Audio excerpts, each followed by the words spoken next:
ఎట్లుంది మీ అత్తమ్మ చేసింది? ఎట్లుంది? పుల్లగా ఉంటుంది. ఇది ఉగాది, సో పుల్లగా ఉంటుంది. ఇది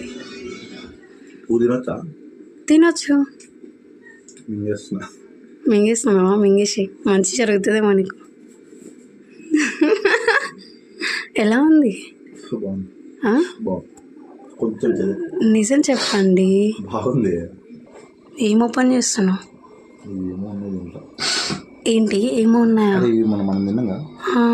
తెలీదా నీకు? అవే వాటిని ఏమంటారా? ఏమంటారు వాటిని?